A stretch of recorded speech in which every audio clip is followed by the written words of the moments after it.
नमस्कार। आज हम पढ़ेंगे एनडीपीएस एक्ट 1925। एनडीपीएस एक्ट क्यों बना, क्या आवश्यकता पड़ी इसकी? क्योंकि दुनिया में ऐसे कई लोग हैं जो अपने स्वार्थ की पूर्ति के लिए, अपने अर्थ प्राप्ति के लिए, केवल धन कमाने के नीयत से समाज में नशा फैलाने का काम करते हैं।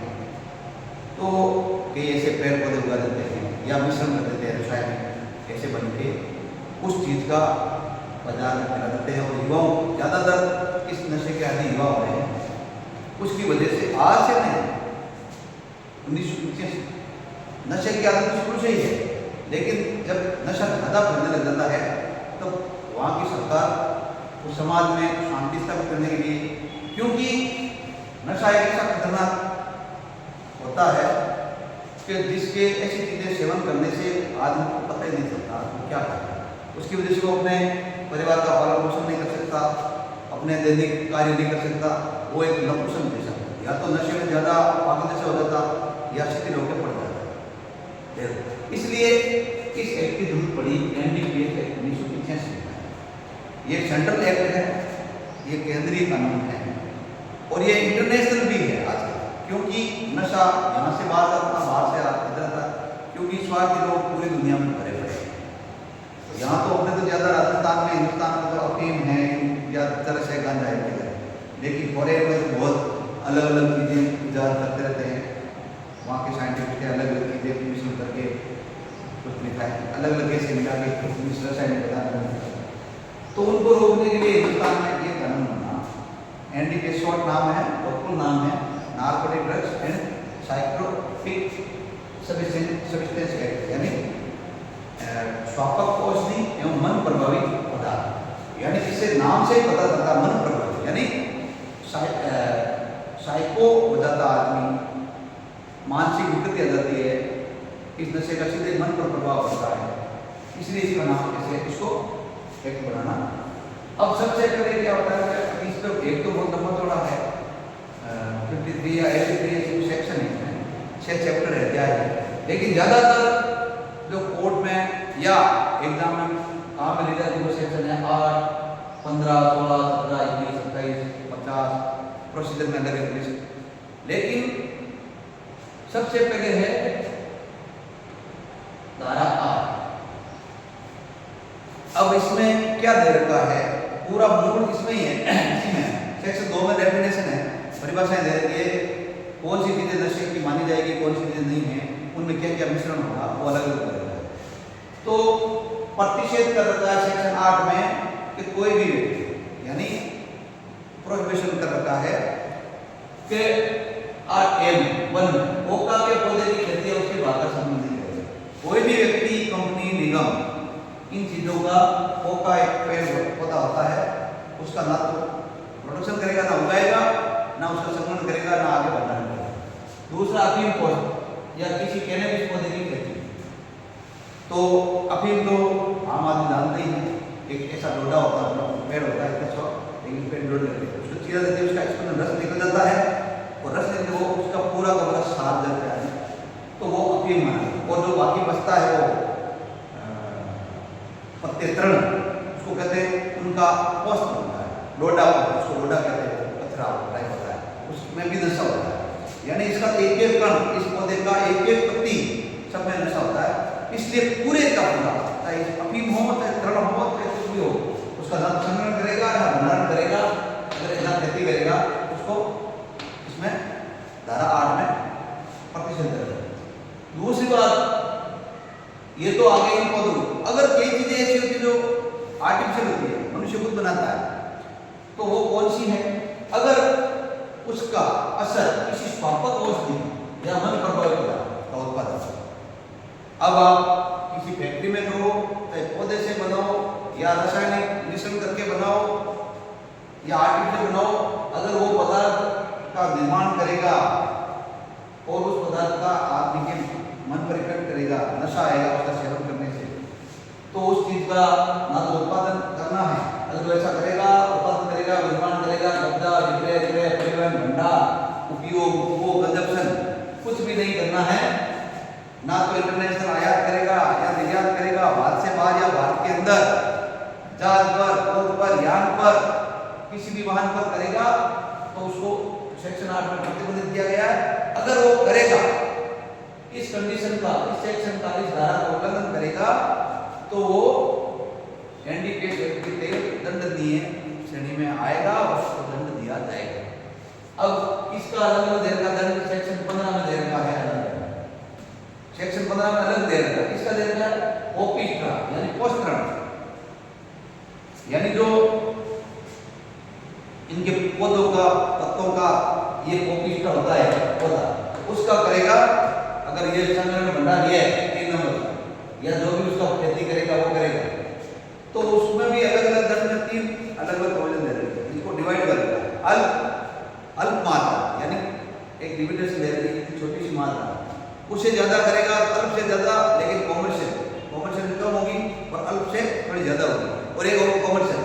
तो सबसे छोटी मात्रा है अल्प की। तो अगर अल्प छोटी सी मात्रा अगर उसके पास पाई गई किसी इन चीजों की, इन पौधों की, कोका, अफीम, पोस्ट या जो भी है दवाएं बने हुई है, तो उसको 1 साल के लिए जेल की सजा खानी पड़ेगी और 10,000 रुपये तक का आर्थिक जुर्माना है। अगर यही अल्प से ज्यादा है लेकिन कॉमर्शियल से कम है तो 10 साल की सजा है और 1 लाख का जुर्माना है। अगर इससे भी ज्यादा करते हो, अल्प से भी ज्यादा, तो कॉमर्शियल क्वांटिटी मानी जाएगी जिसको, तो उसका सबसे बड़ा दंड यही है कि जो 10 साल से कम नहीं होगा, सजा होगी कम से कम होगी 10 साल और 20 साल तक बढ़ेगी। 10 साल से कम नहीं होगी लेकिन 20 साल तक बढ़ा सकती है और 2 लाख तक का जुर्माना होगा। तो ये सजा के जितने भी वर्गीकरण है वो सब में ही काम आते हैं। ये होता है ओपिस्ट्रा मामले में, पोस्टरम के मामले में 15, और 16 होता कोका के पौधे में, और 17 होता अफीम के, और 21 में होता मैन्युफैक्चरिंग करेगा, परिवहन करेगा, उत्पादन करेगा या अपने कोई साधन में, ट्रक में डाल के, यान में डाल के आगे एक्सपोर्ट ट्रांसपोर्ट करेगा, तो उसमें 21 में। तो 27 में वो एडिक्ट है कि खाने पीने वाले भी होते बंदे, लेकिन उसको भी बंद करता है। पब्लिक प्लेस में अगर खाओ पे वगैरह करोगे और अपने साथ पकड़ेंगे तो आपको 27 का दोषी मानेंगे। ठीक है, इसको पूरा बंद कर दिया पहले लाइसेंस। हाँ, ये कंपनी पर भी लागू होती है। कंपनी पर कैसे लागू होती है कि जैसे अगर कंपनी ने किसी ने ये बनाने के लाइसेंस दे रखे हैं, लेकिन अगर कुछ लाइसेंस की अनुपयुक्त की कुछ कंडीशन होते हैं, कुछ रेल रूल में लक्षण होते हैं, उन शर्तों का अगर उल्लंघन करोगे तो कंपनी भी दोषी है, व्यक्ति नहीं, कंपनी भी दोषी है और वो भी सजा के भागीदारी है। लेकिन इसमें कुछ एग्जेप्शन दे रखा, अपवाद दे रखा है, किन किन पर ये कानून लागू नहीं होगा, वो दंड के भागी नहीं होंगे। एक तो मेडिकल लाइन में, जैसे कुछ मनोरोगी होते हैं, उनमें ऐसी चीजें बनाना या औषधि जैसे 2 है आयुर्वेदिक और ये जो मेडिकल है ये, तो उसमें इनको छूट दे रखी है। क्योंकि अगर कई ऐसी पौधे होते हैं, कई ऐसी कुछ चीजें होती है, पदार्थ होते हैं, अगर कोई बीमार आदमी उसको देना पड़ता है, तो इनको एक्टिव कर रखा है वो कंपनी है, वो फैक्ट्री है, उनको ये दे। लेकिन अगर वो भी ज्यादा अगर उस कंडीशन का ब्रीच करेगी, नियमों का ताक कर अपना खुद के फायदे के लिए ज्यादा भंडारण करेगी, उसको देर का उसकी बाउंड्री से ज्यादा, तो कंपनी भी इसके दोषी हो गए और कंपनी के मैनेजर डायरेक्टर होंगे तो भी कंपनी वो सब उनके खिलाफ ये एनडीपीएस एक्ट के कार्य करेगा। अब इसमें क्या होता है कि ये बहुत खतरनाक है, बहुत खतरनाक है। इसमें एक्विटल के चांस, बरी के चांस बहुत कम है। इसमें बरी के चांस इसलिए कम है क्योंकि बर्डन ऑफ प्रूफ, इसमें सबूत का भार प्रोसिक्यूशन पर नहीं होता, एक्यूज पर आता है, भार चेंज हो जाता है। बाकी क्रिमिनल प्रोसीडिंग में लगभग अभियोजन पर भी है, चाहे मर्डर है तो भी अभियोजन साबित करो केस में, लेकिन यहाँ बर्डन ऑफ प्रूफ एक्यूज पर है, मुलजिम पर है, उसको साबित करना पड़ेगा कि मैंने भंडार नहीं किया, वो नहीं किया, वो नहीं किया, वो नहीं किया। इसमें अबेटमेंट का भी चार्ज है, कॉन्स्पिरेशन का भी है, अगर कोई उसको कुछ उकसाएगा, ऐसे करेगा, दुष्प्रेरण करेगा, उसमें भी अलग अलग है, लेकिन एक्यूज को प्रूव करना पड़ेगा। तो लगभग ऐसे मामलों में सजाएं होती है और आज के टाइम में सरकार भी सख्त हुई है एनडीपीएस के मामलों में, क्योंकि नशा फैल रहा है, समाज बर्बाद हो रहे हैं, परिवार बर्बाद हो रहे हैं। इसलिए नशा नहीं करना है, नशे का भंडारण करना है, अपना एक साफ सुथरा नागरिक बन के अपने देश की सेवा करनी है।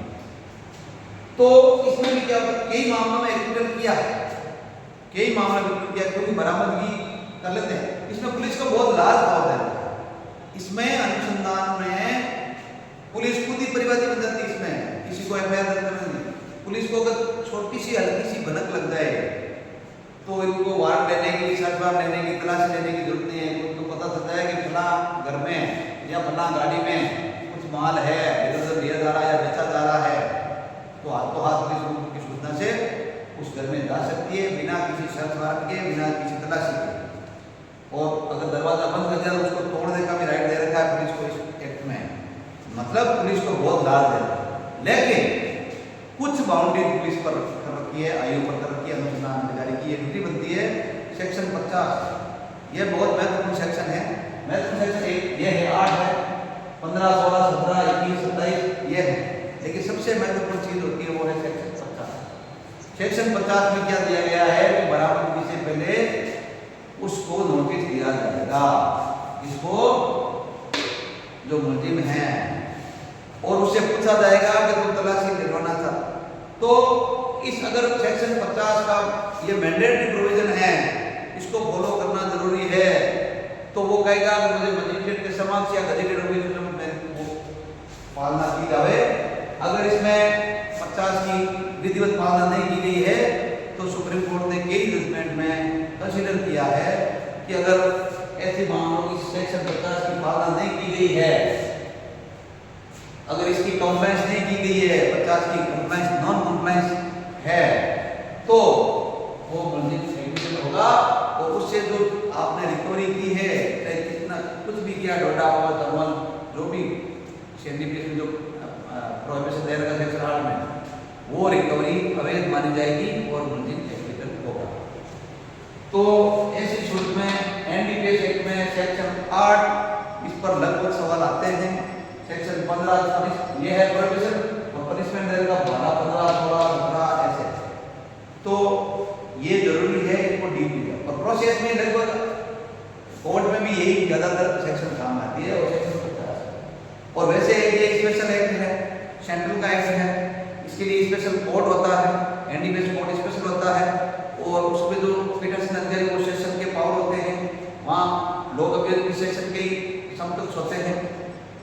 तो ऐसी स्थिति में एनडीपीएस एक्ट को ज़्यादा नहीं है, 6 चैप्टर है इसमें, और 83 या 86 सेक्शन है टोटल। तो ज़्यादातर सेक्शन यही यूज होती है और इन्हीं में प्रश्न पूछे जाते हैं, इसलिए इन पर ही विषय ध्यान दिया जाए। ठीक है।